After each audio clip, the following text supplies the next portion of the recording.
Welcome back to the Valisights Podcast, where we explore the intersection of strategy, finance, and leadership in today's evolving economy.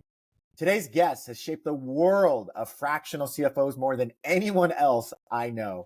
Tom Schultz has been a CFO for over 25 years, 18 of those as a fractional CFO, working with almost 50 companies across a wide variety of industries. He's also the author of So You Want to Be a Fractional CFO, a book, and I highly recommend it. I've read it, a book that's become essential reading for anyone considering this path. He's also on a mission, and I mean a big one, a big mission to grow the number of fractional CFOs from 10,000 to 50,000 in the next 5 years. Through his new Fractional CFO Success Community, Tom is giving aspiring and active fractional CFOs proven frameworks, live coaching, and a peer network to help them not just survive, but thrive.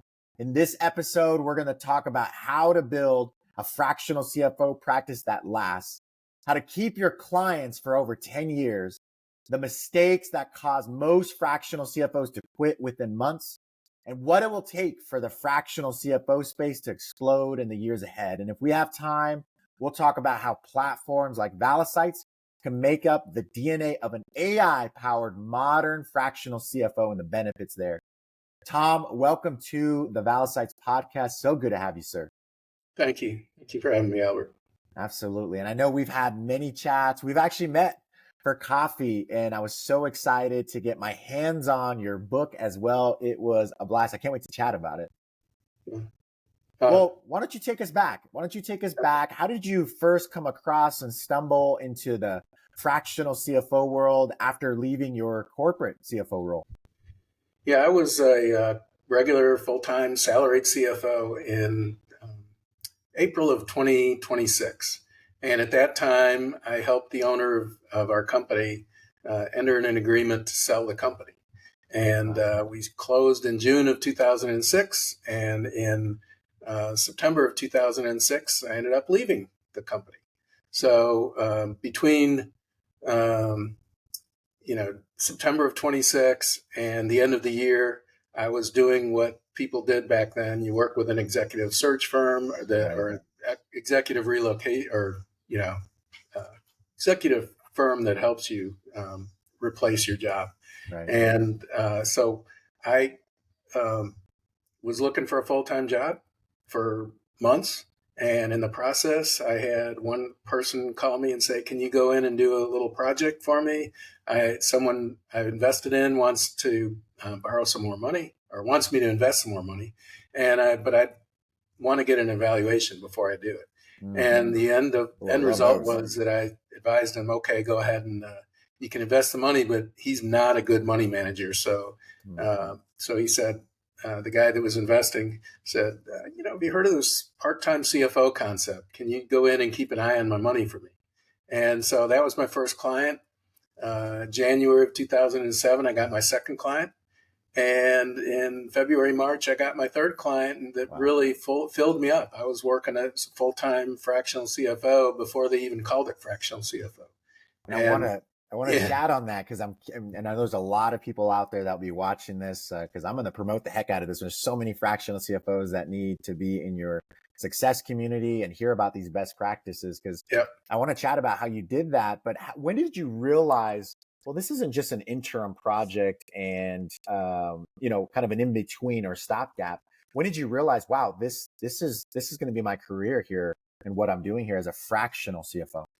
Well, I officially announced it on my 1-year anniversary of leaving my previous job. And I'd been 6 months as a, full-time, part-time CFO, which is what I called myself back then. Mm-hmm. And I felt like I was making a good living at it. And so I announced to my network, sent out an email to everyone, said, "By the way, you don't need to look for a full-time job for me anymore. But I would like to get a referral for part-time CFOs if you hear of any." And so that kind of, the 1-year mark was my launch. I was thankful that I had enough financial runway to be able to get to that point. But it's been, wild ride ever since.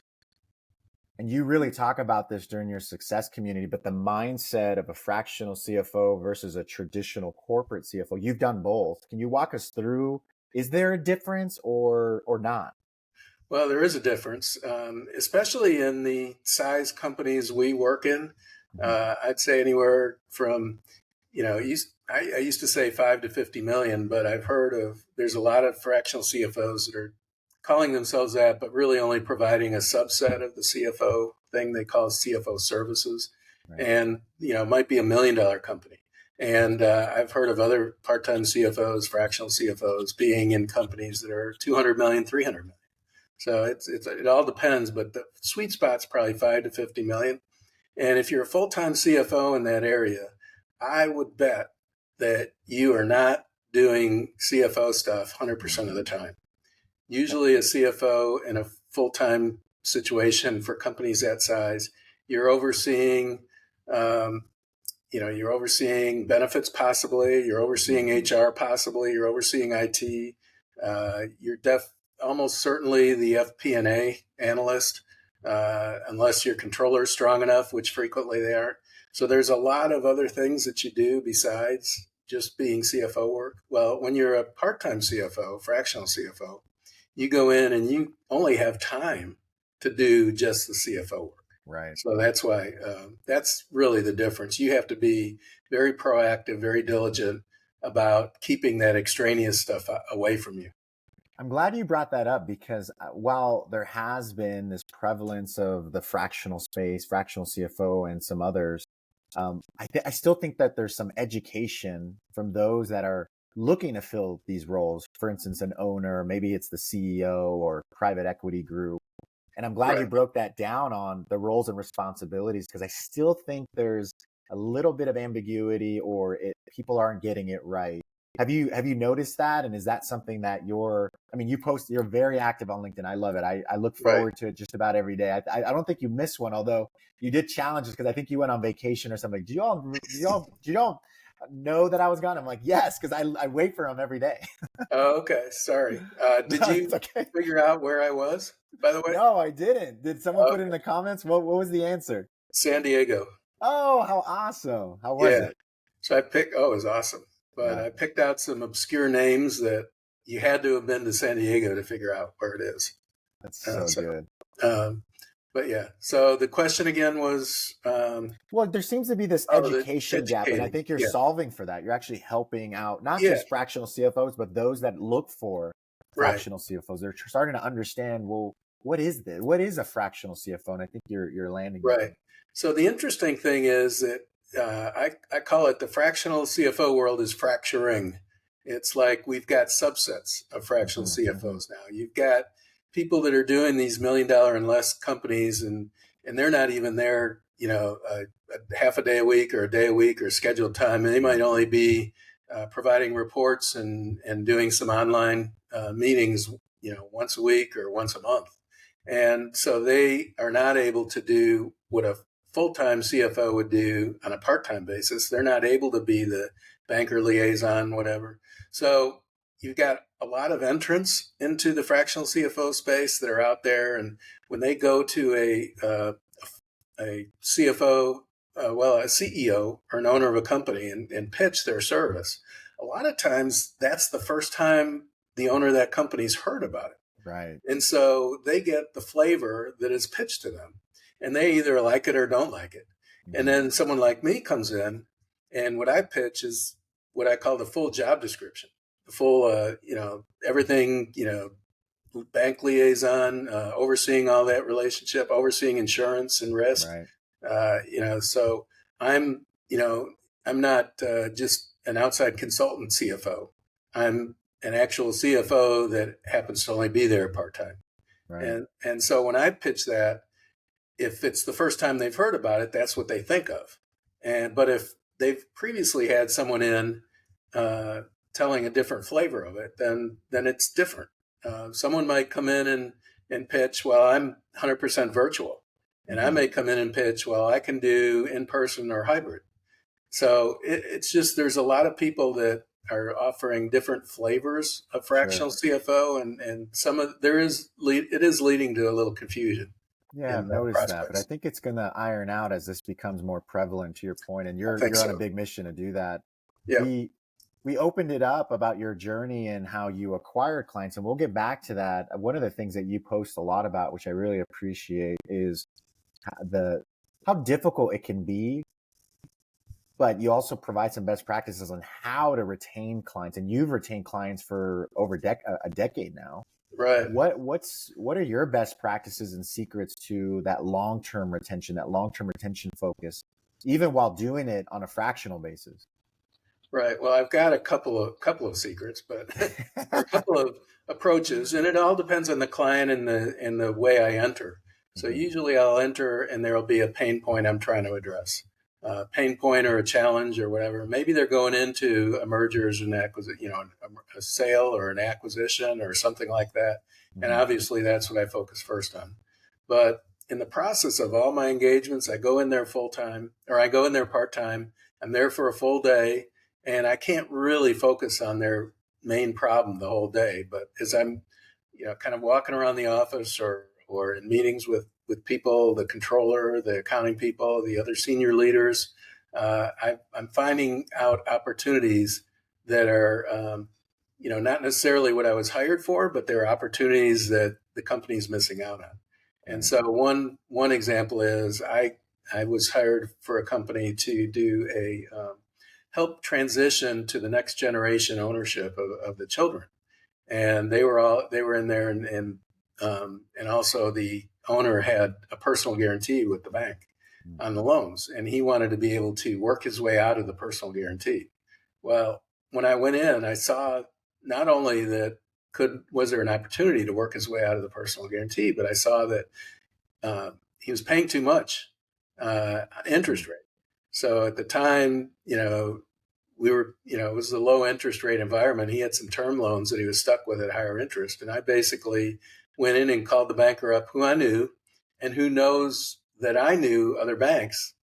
And I don't know, kind of bullied or Little leverage, little a leverage. little bit guilted him into lowering the rate. And we lowered the rate enough that we were saving $100,000 in interest expense Wow. and $1 million a year in debt service. And that was not on my original to-do list, Mm-hmm. but I was able to bring that in within a couple months. And, that kind of, that created the loyalty for the client. It And sounds like, so just being open-minded, right? While you go into an right, organization and you have your to-do list, right, and your scope of work, there may be other low-hanging fruit that you hear or see. And right, if you know you can solve for and add value, why not if you're looking to keep a long-term client? That's what it right. sounds like. And I just go in with the attitude that I'm planning on being there a long time. I I'm love going that. in with that attitude. And so I Yeah. meet the other senior leaders and I become an internal consultant, not just to the owner, but to the other senior leaders. Right. And it really works. I saw something on LinkedIn, you posted it, and I'm sure you definitely probably ruffled some feathers around this, or had some people DMing you about it. But you mentioned that there are times where you decide to proactively lower your fees if and when your time decreases. Right. Why do you think it works so well? It works really well with you, and I'm sure. And I was looking at the comments too. People are wondering, should I be Yeah. doing that? Is that the right move for me? Is that the smart move? But I'm sure you have some more context to that. Yeah. Because when you think about it, you're going in for a certain issue. About 1 out of 50 owners of companies call me in and say, I think we'll be better off for the long haul if we have at least a part-time CFO on board. And I don't know what I don't know, and I think it'll work. And about 49 out of 50 company owners call me in for a specific reason. And usually I can work through that reason in a month or 6 months at most. And then when I evolve into a part-time CFO role, which is doing stuff just on a regular routine basis, I might have engaged them for a day a week, and I don't have a day a week of work left anymore. And people see that. Hey, he's coming in and he's shooting the breeze, or he's playing on Chat GPT or whatever. I mean, people see that when you're there, and when you're not there, you're out of sight, out of mind, and the people might assume that, hey, what the heck is he doing? You can fool them for a little while, but not completely. And so I'm proactive when my scope of time, not scope of work, but when my scope of time, which is related to the reduced scope of work, reduces, then I go in and proactively lower my fee. But I don't know if you remember, but in the post, I also said that's my opportunity also to increase my price. So if I'm charging $8,000 a month for 1 day a week, I go to $4,500 a month for a half day a week. I'm raising my price for the increment, and so that's works. It works really good in both cases. I think a lot of people will reach out to you about that. It caught my interest, and I'm glad you broke that down. That's great. What do you really help a lot of people. We'll get to your group because it's been amazing. And by the way, I have notes and notes and notes as well. What's been, from what you've gathered, and now you're talking to, thousands of fractional CFOs, what's the most common reason new fractional CFOs fail in their first year? What happens? I would say that more people fail if they go solo, and if they go solo alone.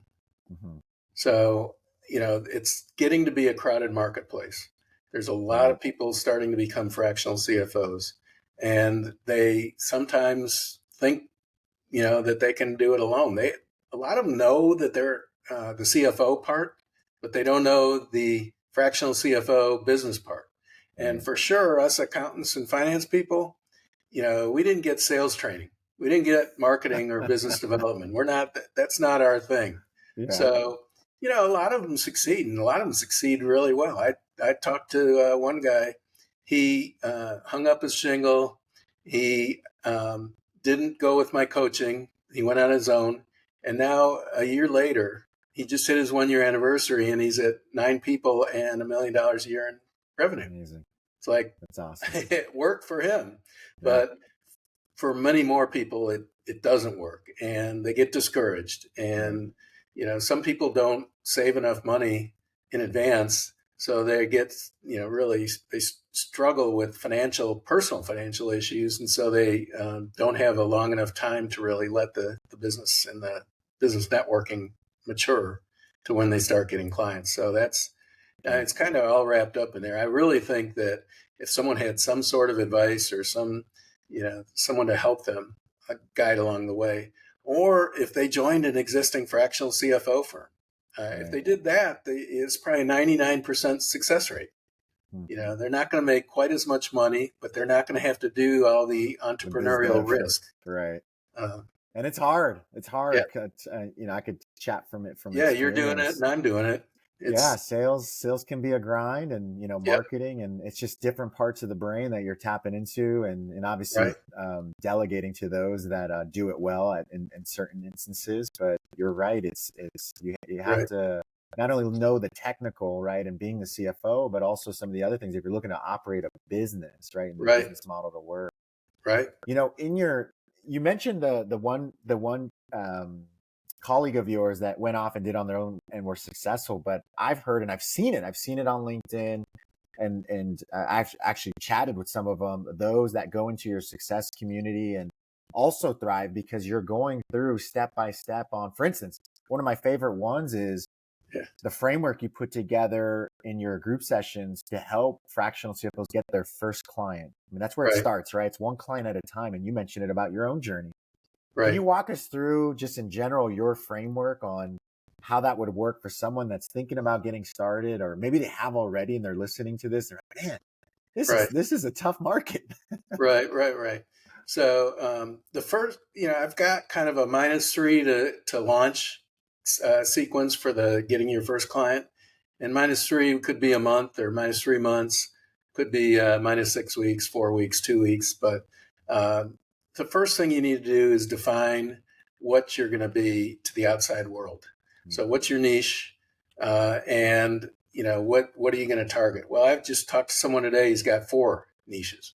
Well, that's all right. You just want to make sure you've got 4 different messages so that when you target them, you have the message targeted toward that niche. Right. And so the first step really is creating, what are you good at? What do you like to do? What do you want to do? And what do you have credibility at? Mm-hmm. And the intersection of that is really what you want to target. So the credibility is important because you hopefully have people in your past that you've worked with that are going to help you, give you referrals. And then, so that's the first piece. You narrow down your scope of what you're going after. Second piece is you develop a business network. So I actually coach people to go out and talk to some people. So they've defined a niche, right? And talk to 3 people, and ideally in person, but if not, at least verbally, not by email. And then talk to them and say, hey, this is what I'm thinking about doing. Do you think I'd be good at it? What do you think? And let them tell you that. And in a lot of cases, they get a lot of positive feedback. Right. Oh, I think it's great. You'd be great at it. In fact, some of them come back and say, yeah, the guy I talked to said he has a couple of prospects he wants to refer to me. Love it. I mean, that happens. And then, so you create your business network. You also start, kind of laying the groundwork for your pitch, your elevator pitch, your messaging framework, so that in, the -1, you're developing what you want to launch with. And I've also got this geared towards someone who's, say, 3 months away from leaving their full-time job and starting. So literally, whether it's when day 1 after you quit your job, or just when you start your firm, you kind of want to have a big impact on the first week. Sure. And so you want to blanket the airwaves. You want to go around to all the people you talk to in advance as you are cultivating your network. You want to send them individualized emails. Hey, remember what we talked about? Now I'm doing it. Can you give me a referral? And then you want to send out everyone you've ever known to send an email to and say, hey, this is what I'm doing. And, LinkedIn post. And, right. You just want to do all of the above in the first week when you're launching. And then, if you send enough of those out, you're going to start getting some emails back saying, hey, that sounds like a good idea. Let's have lunch, or let's have coffee, exactly, or let's talk.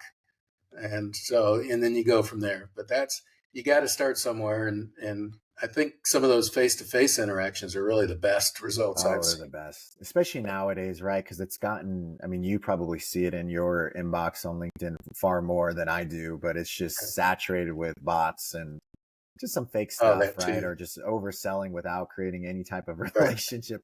Right. Let's date first, please, people. Let's date first. Right. But you're right. The face-to-face is crucial. You posted something the other day. This might have been a couple months back. And it was a reminder to me, especially when I was first starting off. I was like, wait a second, who would be my best referrals aside from my very close network?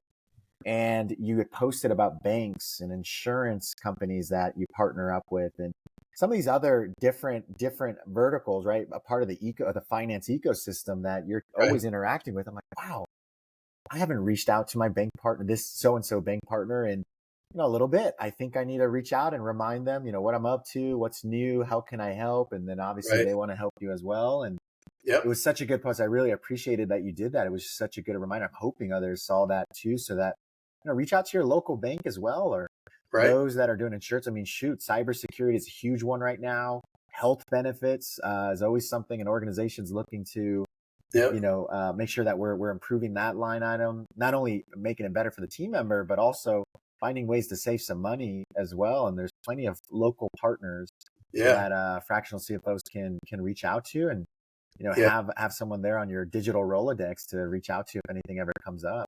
Right. The good news about those local partners also is you view them as a referral source, but they view you as a referral source because you've got multiple clients. Exactly. So that's a great two-way referral network to have. Yeah. So I got this question on LinkedIn, so I'm going to pull it up real quick. Okay. And this, I'm sure you hear this a lot in your group around scope creep. So how do you handle scope creep because you're very big about the relationship and providing value? How do you handle that without damaging the relationship with the client? Right. So, we CFOs the full-time CFOs or full-time controllers or, CPAs that have come into the fractional CFO world, we're all used to working long hours when we're in this so-called full-time job for a salary. And so when we come in and we've got a job to do, we tend to want to do it and get it done. And so I talked to many fractional CFOs or early ones that they do a job and get it done. So if they have to work till 9 o'clock at night or take the work home and finish it overnight, they do it. Well, right. I'm at a client 1 day a week. And as an example, say I engage to be 1 day a week and I spend my day, and at 5:30, I go home and I don't work on it that night. And whatever falls into the next week, falls into the next week. And if it starts getting backlogged enough, then I go to the owner of the company and say, hey, I'm falling behind on what I told you I was going to do by when. And, we have a choice of two things. Number one, we can prioritize what you want me to do. Or number two, we can engage me for another half a day or whatever as needed. So as an example, we were going to acquire a company and I was a CFO 1 day a week.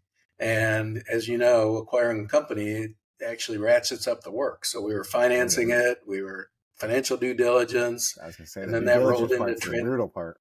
Yeah. And rolled into transitioning, post-merger integration, transitioning in. And that took, but I proactively went to the owner of the company and said, hey, while we're doing this, I really need to do this 2 days a week instead of 1 day a week. And of course, the fee will be double for just a short period of time until we get this under our belts. And so he said, yeah, fine, do it. And so I worked 2 days a week for like 3 months before and 3 months after the acquisition, and it worked fine. But you have to be a little proactive, and you also have to kind of rein yourself in. And when you get to the end of your time commitment, that's so. I'm a little different than some of the lower end, smaller company fractional CFO services type of people. They have a scope of stuff they're going to do, and here's a meeting we're going to have. So they don't really, if they ask for more stuff, they have to obviously charge more for it. Right. And so that's a different kind of scope. My scope is time-based, and I just need to be careful not to allow the company to encroach on my personal time. Yeah. You have to be, you have to have your old stiff neck on that. And it can be easy and dangerous to say yes to everything, right? It starts to pile on, and then that's where you don't deliver anything. But you need to nip it in the bud, I think. Right. And the other good news is that usually when I get on board, I'm coming up to speed faster than they expect, because they don't know. And I've had enough experience with onboarding new clients that I can come up to speed pretty quick. Well, let's keep talking about acquiring clients, because I think that's a big tension point for everyone in this fractional space, including fractional CFOs who, you're right, didn't come from sales.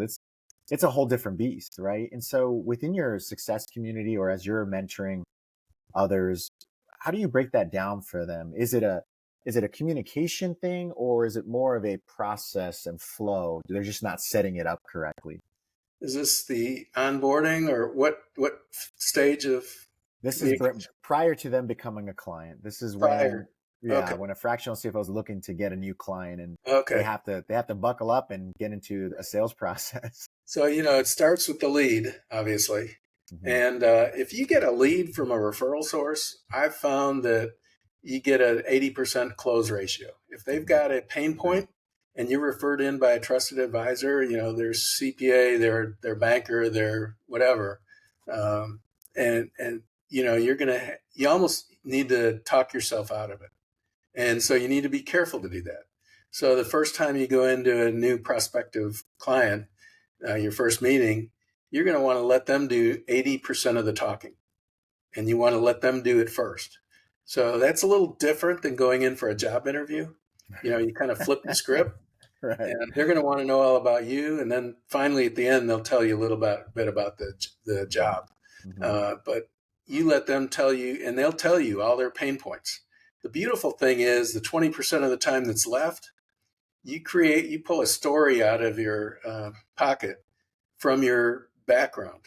So, whatever, you might have worked at a company 6-7 years ago, and you have a story of working on a pain point that he just described. And you can say, well, when I worked at such and such, I had exactly that same situation, and here's how we resolved it. And he might have 3 or 4 things that he throws out, he or she, and you bring a story out of your past. I've worked on that. And by the time you get to the end of the conversation, they think, well, this is the perfect person for me, because he or she has worked on everything that I've got issues with. And the cool thing is they don't look at your CV or resume. They just take for granted that you're competent by the referral, plus the fact that you have described those ways you address the pain points before. Right. And it's not hard, but it's really tough for a new person just starting out, because their only real experience in business development is going out and getting a job, and they hand the CV over first and talk about their job stuff. And it may or may not hit the hot buttons of what the prospect is looking for. Sure. No, I love that. I love how you turn it upside down. It's like, no, you're doing far more listening. No need to aggressively pitch. Plus, I think the world's a little bit different now too. I think there are some, you lead through curiosity, right? Discovery is what I call it. But listen, ask a question and do 80-90% listening. Don't try to go prescribe and solve for right away. That's not what people are looking for. They're looking to express what the heck is going on. What are my pain points? I'm going to share it all. You just listen. You know what you're going to be able to say at some point, but not yet. There was one time I went into a prospect meeting that it was just waiting for me to have it, to close the deal. I was halfway through, and then he asked the question, can you tell me how this fractional CFO stuff works? And I kind of went into, the pride side of me came out, and I was talking about all the things I was doing, how it was best practices of this, and how I was, had helped lead some people here and there. And I basically talked myself out of it. Wow. Yeah. You got to be careful. You only tell them what you can do that addresses what they think they need. Targeted to the pain point solution. You're right. I've been there too. I've been there where I have this best presentation. I'm just talking it up in my experience. And it's like, wait a second. So how does that help me? Because I just told you this is my issue. Yeah. Well, you can tell them some good stories. They need to address what their problems are. Has to make sense. You're right. So you have this goal. I love that you called your shot. You're going to grow the fractional CFO base from 10,000, roughly around 10,000 today to 50,000 over the next 5 years. Right. How do you get us there? How do you help us get there? Well, first of all, that's an easy goal to put out there because no one measures number of fractional CFOs now. So that's a little bit easy, but I want a 5x it. Actually, I set the goal a couple of years ago, and I said 5 to 50,000, and I wanted a 10x it. Everyone's on the internet, social media saying we can 10x the number of leads, or 10x your sales, or 10x this. Right. So I wanted to go from 5 to 50. Well, in the last 2 years, just seeing all the activity, we're probably closer to 10 if you consider worldwide. Yeah. And I've had a lot of people reach out to me from all over the world. There's a lot of activity going on in India, for instance. There's really an up and coming upstart in the UAE and Saudi Arabia. Yeah. And who would have thought, right? And they obviously the UK and Europe is starting to ratchet up. But I was going to chat about that with you because I had a conversation, and I think for those that maybe are wanting that to be, or you have some international exposure. Europe, the UK, I'm very surprised. It's not like the US where you're starting to see the saturation, right? But there's a great point on the marginal curve to get out there. If that's where you have some experience to, or that's where you want to be, or maybe you're moving there or live there. If you're listening from there, there's great opportunity. I was speaking to someone from Germany. It's like, there's no one else. We don't see this fractional all over LinkedIn the way you all are doing it out in the States. I'm like, interesting. And they also are more the older part of Europe and the UK. they're heavily oriented toward in person as well. Right. They're not, right. There's a lot of the US and like India, they're looking for US based clients they can do virtually. They all want that. But there's a lot of people in the US wanting that too. So, but the old, they started earlier too in Europe and the UK, but you're right. They're not as prevalent on LinkedIn, although it could be that the LinkedIn algorithm is just not showing us That's true. Yeah. all the activity. So, well, I know LinkedIn, especially there's different types of LinkedIn, especially when you get across international, like on the recruiting base and all of that. And I'm curious, you might be onto something where the algorithm's a little bit different depending on whether you're in the States or not. Well, especially languages. I see almost no foreign languages. So we can assume that everyone speaks English, but I got to believe there's some foreign language. You're so spot on. Yeah. Actually, when I go into, and every now and then I'll just hit on some hashtags, that's when you really start seeing the difference. I start to see different languages and different, far more for us, international cultures and all of that. And interesting. I wonder why we don't see it in our normal feed, but I'm sure, that's what the algorithm is doing. So I'm doing, to get from 10 to 50 though, I'm doing what I can, but I'm not going to be able to do it myself, obviously. So I'm just trying to be a thought leader out there. I'm doing coaching, so I'm getting some people. I'm also connecting and developing relationships with some of the bigger fractional CFO firms out there. And if I can help support them in any way, probably the biggest in terms of number of CFOs in this country right now is Focus CFO. I think they just hit 199 CFOs, which is really good for them considering that's double where they were 2 years ago. So that's the kind of firm I want to get behind and help them support their growth, because really I think that's part of it. It's an all of the above to get the growth in. The firms are going to have to grow. The solos are going to have to successfully launch. And that even includes the bookkeeping firms that add CFO services to their business. Seeing a lot of that. And if we have time, we can talk about Valisights, but I'm seeing a lot of that where a lot of the CPA accounting firms are looking to offer more value, right? I think what they're finding, especially with a lot of tools, I'm sure you've been following them too, like tools like Realit. They just raised a ton of money, where they have automation, they have AI, so they're able to get things done quicker. Well, if you're used to providing a service on a billable hour, yet the customer and that you're doing it far less time, what else can I offer so that we continue to be able to charge what we charge? And so I'm seeing a lot of the FP&A, a lot of the fractional CFO work, which is exciting, right? There's a lot of demand. And actually, that was my next question for you is, in order to get to that 50,000, there clearly has to be a demand for fractional CFOs. Where do you see the untapped demand? Where is it at? And for those listening, maybe that is what happens to be their niche or their industry or what have you. Well, when I wrote my book, and I think the statistic is now 3 years old, we were at less than 2% penetration of the opportunity market in the United States, not worldwide, but just in the United States. There was a actually that was a CFO. That wasn't even a fractional CFO.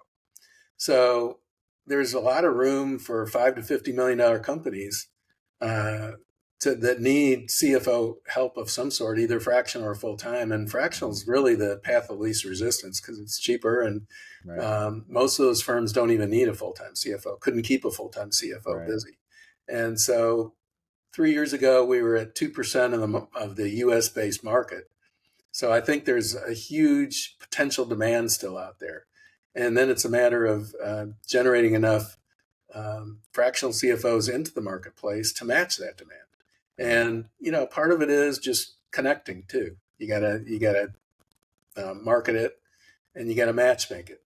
So you gotta someone's gotta match a fractional CFO with a company that needs it.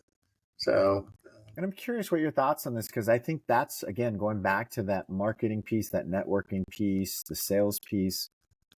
It can be difficult for someone that maybe, let's just say, a little bit more introverted. It's something new, right? Typically, I enjoy the office space and those that are in my immediate surrounding on my finance team, but to do almost expose myself a little bit on social media or at conferences or networking events or some of the different groups out there, like CFO Council, et cetera. That requires maybe coming out of the shell a little bit. Yeah. How do you help those finance leaders? Yeah. So first thing is, I was an introvert coming into the fractional CFO world. I had a network of about 30 people, Mm-hmm. and I knew our banker, I knew our CPA, I knew our insurance guy, our lawyer, and that's it. And so I was trying to get leads from one person, and it was quite the challenge. But I think most people are, if you can get them down one-on-one across a lunch table from you or at a coffee, I think the introverts are fine one-on-one. It's getting into a crowd or multiple people that's more difficult. Right. So I would recommend you start off with the people you know and start talking to them. And by the time you've worked your way through, you've kind of fine-tuned what your pitch is going to be, or how you're going to describe what you do. Sure. Then the other thing is, if you're going into a networking event where there's multiple people there, there's really two things you want to be prepared for. So if someone asks you, what do? You need to have a 30-second response for that. Because you're in a networking environment, so people are not going to have a long tolerance, time span. So you need to explain what you do. Yeah, well, I'm a part-time CFO, fractional CFO, and I do. And sometimes they'll ask for a clarifying. Then you get another 30 seconds. Right. But just be prepared to respond to that question. And the other thing is, even better, is you go to someone that kind of is by themselves and say, "Oh, hi, Tom Schultz. I'm with Next Gen CFO. Who are you? You don't say who are you, but and then they'll say what they do, and maybe they work for a bank, maybe they work for a company, and you say, oh, what do they do? And so the idea is, as a goal, is not to sell anything in a networking event, but to develop 2 or 3 conversations where you can come out of, where you can do a follow-up afterwards and say, I really enjoyed talking to you. Do you think we can get together for coffee or lunch someday?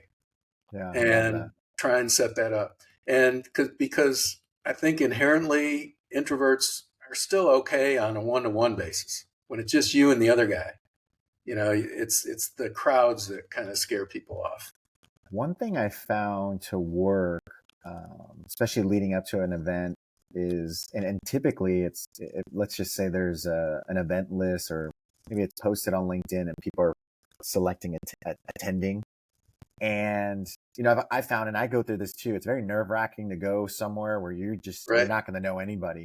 Yeah. But if you can do some planting seeds of just who you are, you're right. Don't pitch. No one wants to do that. You're just letting people know, hey, saw that you're going to X event. I'm going to be there too. It's awesome. Yeah. Can't wait to meet you. And maybe that leads into some more, messaging or conversation. But Absolutely. By the time you get there, that person is actually looking forward to, and I'm sure it's vice versa. They're looking forward to, I actually want to meet this person, and this is someone I actually know.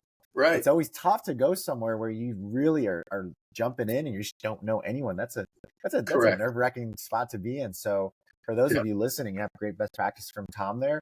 And just reach out. If you know someone's going to an event, just reach out and let them know, hey, I'm going to. How awesome. I can't wait to chat with you about what are you looking forward to. Yeah. Great idea. Or even if it's someone you've barely met on LinkedIn, right, and you see them on that list. Hey, we connected on LinkedIn and I see you're going to this conference, so am I. Can we, set aside some time to get together? They love it too. Exactly. Because you're doing the work that they knew they should have been doing, but didn't. So. Right. Exactly. There you go. Yeah. I love that. Well, what's interesting about the fractional CFO, you mentioned it, like sometimes it's a project base, a month, maybe at times 6 months. And then for sometimes, you have an ongoing, even annual 2 years, 3 years. I think you have some clients that are over 10 years that have been with you. Now, sometimes and I've heard this, and actually it was one of the questions that I saw on LinkedIn as well, is when you go into something knowing it's short term, there's kind of this balance of, well, can I take more risks if it's short term, or should I be more conservative, right? And make sure that I'm protecting the organization at all costs and not really bending any of the rules there, right? And I'm talking about when you're taking strategic financial decisions. How do you teach your group, or as you're mentoring people, how to balance the two, from protecting the organization and just keeping everything pretty even keel, low key, or how do you, or if they need to target some calculated risk when they're advising some of the owners and C-suite? Right. So when I'm at part-time at a company and I'm in the first year, I am totally subservient to the owner CEO. They're, I just don't know enough, and I haven't earned my credibility yet. So Love that what approach. they say goes. Now I won't cross the line ethically. So if they say, well, we want to do this or that, and I know it's illegal or, not right, Absolutely. I will draw a line there. But in some cases, and maybe this is a question where I say yes, but instead of no. So as an example, there was this one company I was working for, and I was talking with the controller, and we were looking at an acquisition, and they should have been doing things a certain way. And because of that, I suggested to the controller, based on my experience, that because of that, we should maybe require a bigger escrow when we're closing, just to cover whatever they were doing wrong that was a concern for us. Well, we took that to the owner, and the owner said, well, our owner that was doing the acquiring, and he said, you know what? I'm not concerned about that. I don't want to upset this deal. I want to get it done. So I'll absorb the risk. And the controller afterwards, and I said, okay, we'll just do our best to mitigate that. And the controller afterwards said, well, why, you told me the best way to do it was this. And you backed down right away in front of the owner. And I said, no, number one, it's his company, it's his risk. So I let him take his own risk. And number two, I'm here as a support mechanism. I'm not here to say that my way is the highway, but it's just something that we're here, whatever he decides, I'm going to help best wrap around him to make it the best that it can be. So yeah, I like that approach, right? It's two layered, where you're earning your stripes. And once you do, or you feel confident about that, it's starting to advise a little bit in a different way, but still making sure that the owner or whoever, right, is let's call it the boss in the case, is making that decision, that final decision, because they're carrying the risk as well, right? We're doing our homework. We're doing our homework, and we're providing options. So I'm 15 years with one company, and I've got such credibility that I had a conversation with the owner the other day, and I told him, you can't take any more money out of the company till the end of the year because we're running kind of tight on our covenants with the bank. And he said, okay.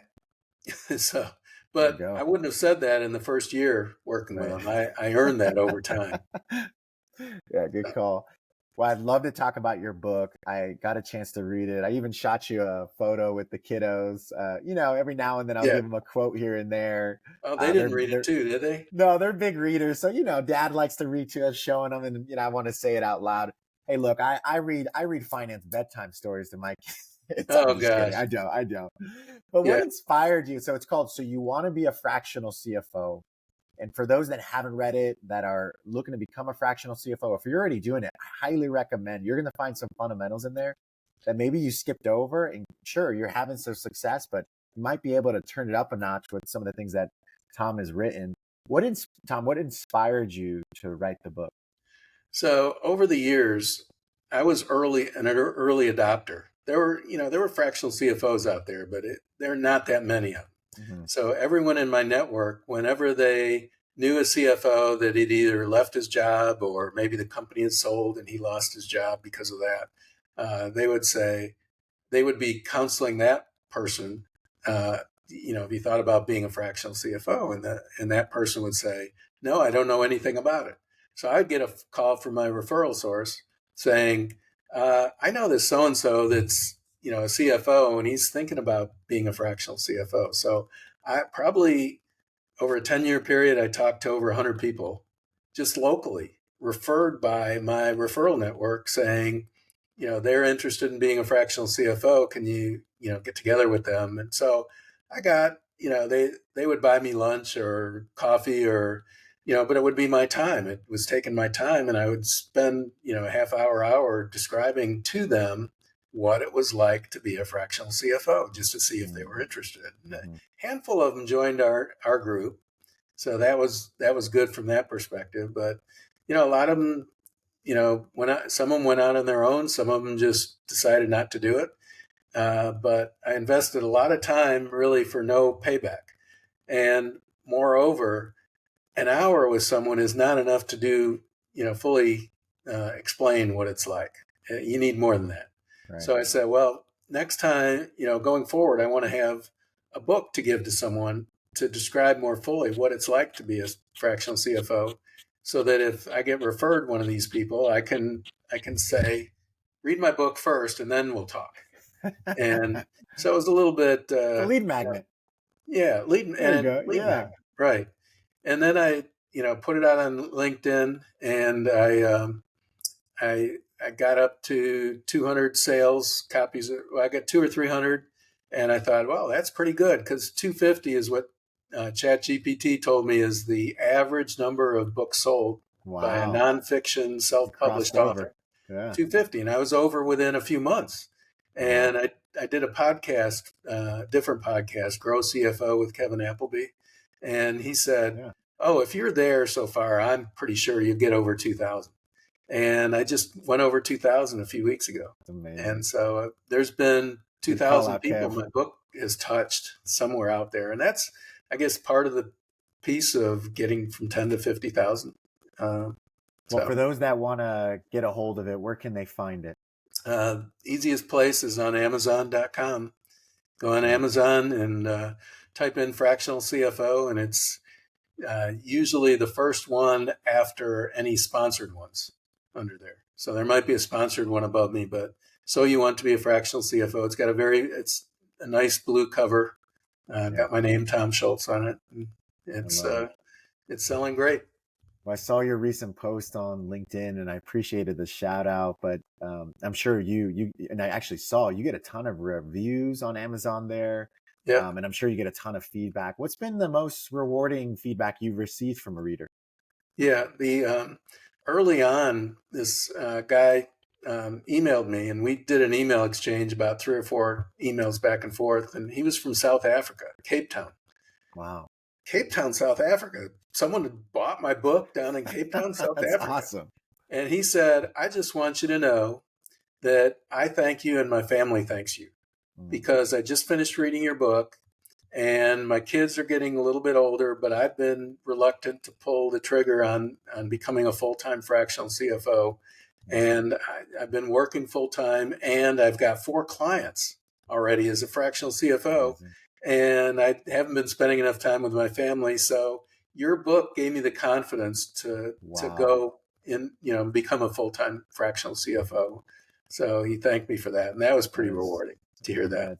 That is powerful. And I'm sure there's a lot out there who are, and there's nothing wrong with climbing the corporate ladder and earning your stripes there too, right, Tom? You've done it, I've done it. And there's nothing wrong with that. No. However, if you're getting that itch, just know others like Tom have gone before, and the gentleman in Cape Town, and maybe wanted to place some different priorities elsewhere, and in his case, his family, and while also still making a living to provide and having fun, right? It sounds like he's very passionate about it too. So, wow, that is good feedback. Shoot, definitely rewarding, and how inspiring. So y'all, if you're listening, go grab that book. It's on Amazon.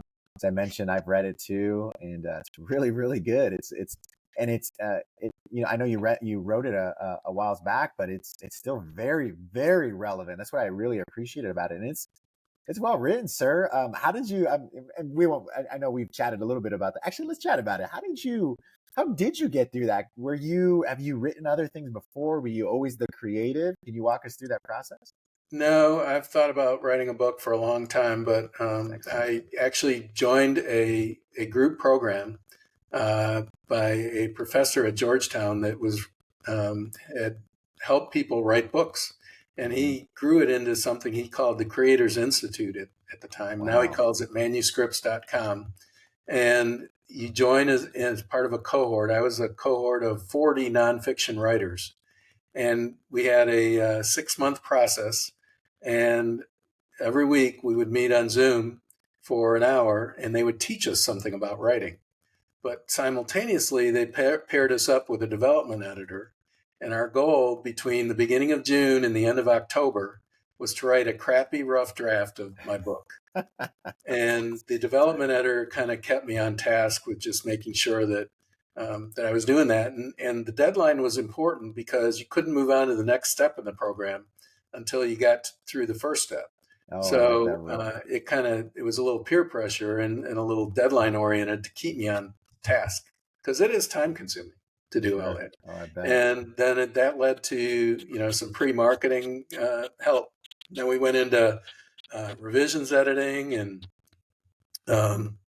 layout editor, proofreading, book design, cover people, the initial marketing, and they ended up delivering me a upload file to Amazon. So it was ready to be uploaded to Amazon, and they had a nice little video saying, "Here's what you do to set up your account," and it was just really, really, really helpful to have someone along the way. And when you say it's timeless, I can't tell you how many date references I had in there that my revisions editor had me take out of there.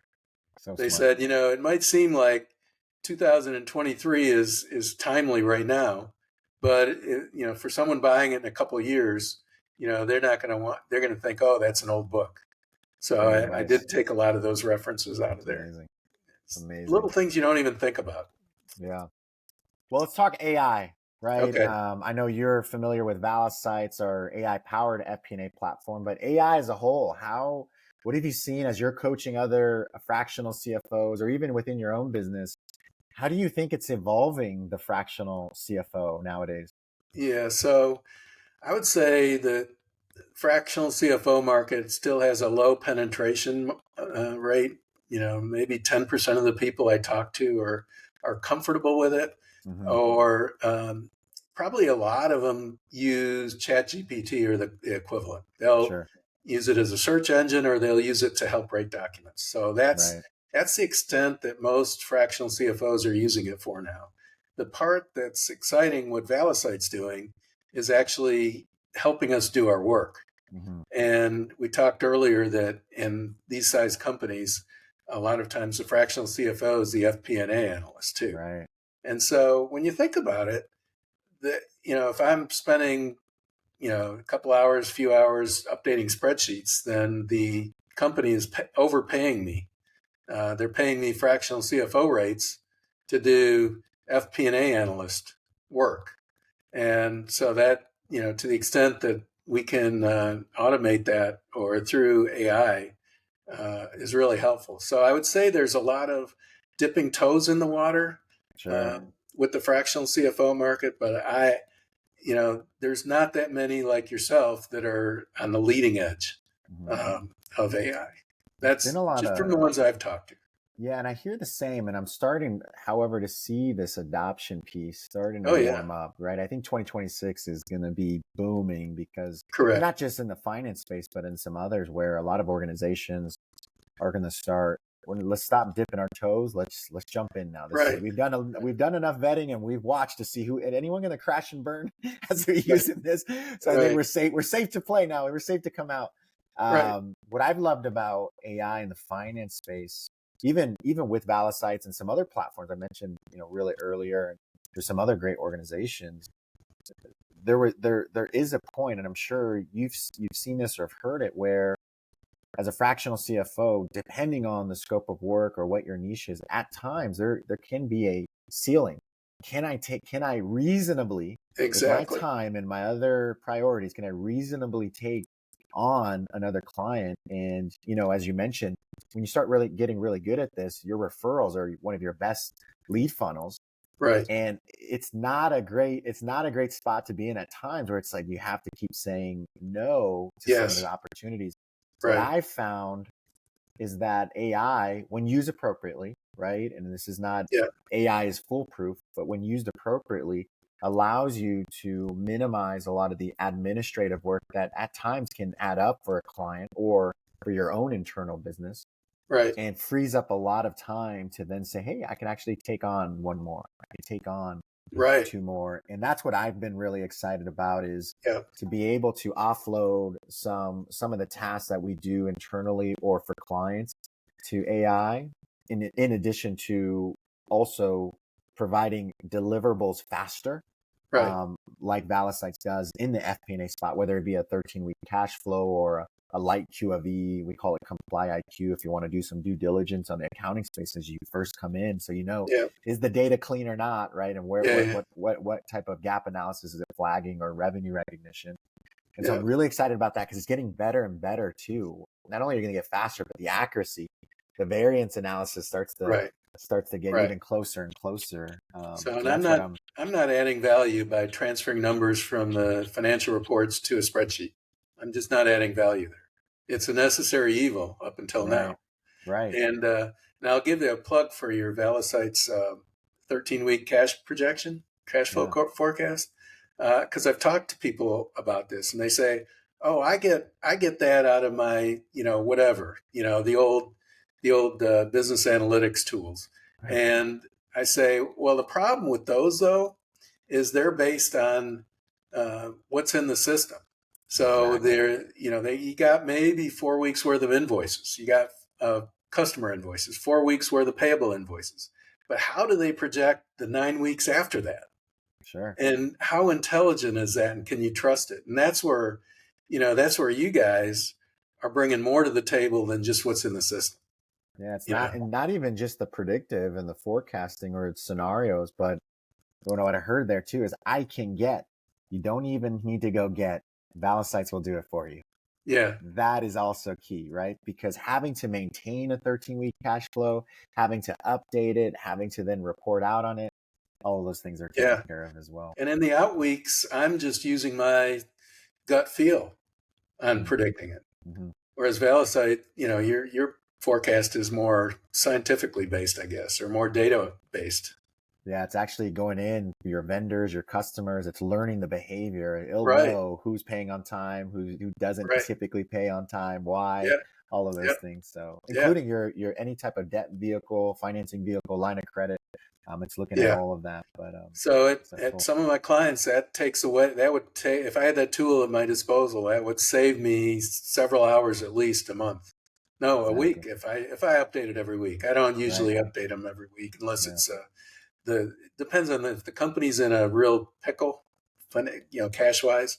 Most of my clients we have enough cushion that we don't need to be, so detailed about the forecast.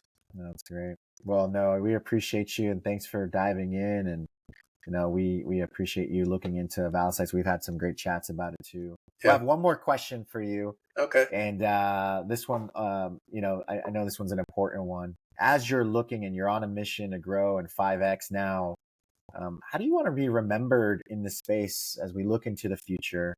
As people read your book and they hear the name or see the name Tom Schultz, Fractional CFO, it's going to be tremendous. It's going to grow because of your leadership and everything that you're doing. How do you want to be remembered? I don't have I can't think of a specific name, but I just like it when people say, "Oh, I've heard of him. I know he's like you said, had an impact on the fractional CFO space." I've got about as many followers as you. I've got, some of my posts have gone viral though. I had a 250,000 impression post go out there. And so I just kind of would like to have people say, he was an important piece of getting fractional CFO to where it is now. There have been strong pioneers in the earlier days, stronger than me. But maybe there's this future state that's the 50,000 and growing exponentially from there. But in this space right now, I think I'm trying to bridge this to the next level, and maybe that I'm recognized for that. I also want to tell you one last comment about AI is my prediction is that the fractional CFO is going to be the last position standing in the finance department, say 30 years from now. Because first of all, the outsourcing to foreign countries is probably going to be taken over by AI first. And then starting at the bookkeeper level, going up to, the accountant, then going up to the manager, accounting manager, controller, and then eventually it'll get up to the CFO. And the reason there's always probably going to need to be a CFO, you need to have someone run the system or tell the computer what to do, set up the parameters. So you got to have someone, but 30 years from now, the system will be doing what a CFO would do as well, but you still got to have that one person. So it'll be a part-time person. Yeah. And so that's my prediction. That's a great prediction. I'm with you right there. I talked to a lot of folk and I said, hey, start learning, what tasks can be delegated to a human, what tasks can be delegated to AI. And there's obviously different layers within that. And then, and if we're talking 30 years from now, what tasks are you going to delegate to robotics? It's here already, and more so mainstream coming right around the corner. So it's changed so much in the last 2 years that, 30 years is like a century. Yeah. Hey, I do want to end on this as you were talking about how you want to be remembered, and it kind of takes me back to what you mentioned about the feedback that you received. I think that's a good North Star. Clearly, you're changing lives, and that gentleman had an opportunity to email you, and I think that's going to continue to happen. And I want to continue to support you. I'm a big fan, and I think that's what you're doing, my life included. So I just want to say we appreciate you. Keep doing what you're doing, sir. It's making a huge impact and changing lives and families. It's great. And you're an up and coming impact maker as well. So I'm learning from you. I'll try. I'll keep trying. Well, this is exciting. Well, for those that are listening to this, Tom, how can they get a hold of you? Not only by your book, right? Because it's good, but how can they get a hold of you if they're looking for mentorship and they want to join a community like you've built? So I have a website. It's called CFO2fractional.com. CFOTO fractional.com should hopefully be easy to remember. And that describes my programs on there. And so I just launched my community earlier this week. So the community is actually just a direct link. I don't have it on the website yet, but I will soon. And also, my LinkedIn profile, I'm pretty active on LinkedIn. So by all means, follow me on LinkedIn and watch my posts, and my contact information is there. So my email address is under the contact info if you want to email me or direct message me. Excellent. Beautiful. This was so good. A ton of nuggets in there. I hope people rewind this one because there's a lot of great practices. And again, purchase Tom's book as well because there's even more, and join his community. I'll tell you, there's a wealth of information. And you know what? There's a lot of wealth in the questions that are asked too, right? And then when you're answering those, I love that section where there's a ton of Q&A, just real practical things that are going on. I call them little case studies that are happening. We all go through it, or you're eventually going to go through it. And so that's always been a ton of value too within the community. Yeah. So it's been good. Appreciate it. And as always, if you're a finance leader, and I say a modern finance leader looking to unlock better visibility, streamline your financial operations and scale your fractional CFO practice, or maybe it's your CPA firm or accounting firm with confidence, make sure to visit us at valisights.com so we can help you out. And I'd love personally, I'll do it. I'll do a demo for you all, or my team will. Looking forward to meeting you all. This has been another episode of the Valisights Podcast. And as always, I'm your host, Albert Ramos. Tom, thank you so much. This has been such a pleasure and a ton of fun. I've learned a ton. Thank you for coming on. Thank you. Thank you for having me.